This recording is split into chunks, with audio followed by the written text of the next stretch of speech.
Thank you, President. Mr. President of the European Parliament, on behalf of the ALDE Group, I wish to warmly welcome you here today. And I would like to start by commending you for the resolution adopted on the 13th of March last by the European Parliament on the MFF.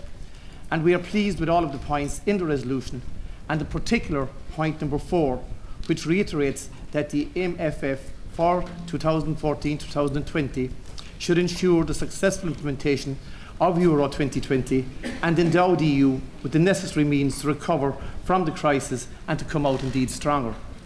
We all agree that one of the reasons for Europe's economic crisis, a budget deficit and the budget deficit of member states, and indeed to repeat what Guy Gersthoff said, it is ironic that member states are being required by the European Commission to reduce their annual budget deficits, whilst they, in turn, are obliging the EU to increase its own deficit.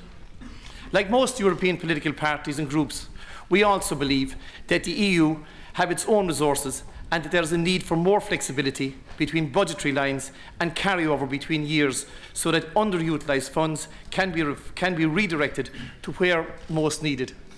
I'm mindful that we've been asked to cut short, so I will cut short, but would like to address just a few important issues. Number one, I am very concerned that the independence of the Committee of the Regions is being compromised. I fully accept your own goodwill and what you have said. Nonetheless, it would appear that moves are afoot that could affect our independence. And I would like to remind other institutions that the Committee of the Regions has been established through Maastricht, through a treaty that some countries voted upon. And it would be disingenuous in the extreme for any other institution to endeavour to compromise this body. This body was set up to bring Europe closer to its citizens. Anything that would deviate from that would not be in the interest of Europe or its citizens. The second issue I would like to address is that relating to austerity. Whilst we here represent the regions and the local authorities, the members of Parliament are the citizens' voice. You are the ones who are to challenge the other institutions when they do things that are adverse to the interests of the people of Europe. You must appreciate and realise that the citizens of Europe feel betrayed, they feel isolated, and they feel that their interests are not being protected by any of the institutions. And in particular, they can only look one place.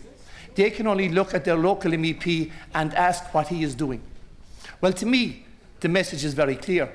The citizens of Europe are asking for austerity to stop. They are asking that they are saying they can take no more.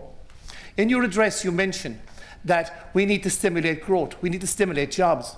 How can we stimulate the economies if we continue to take money from them? I come from a rural part of southwest of Ireland, and our part of the country is taking as much austerity as we can. Every week, planes leaving Ireland are full of young people going to Australia, Canada and New Zealand for work.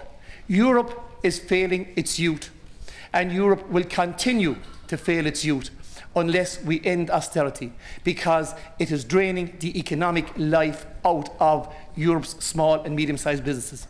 Finally, I would ask that the European Parliament would shout from the rooftop at the other institutions who have tried to legalise the plundering of the savings of some people in this community.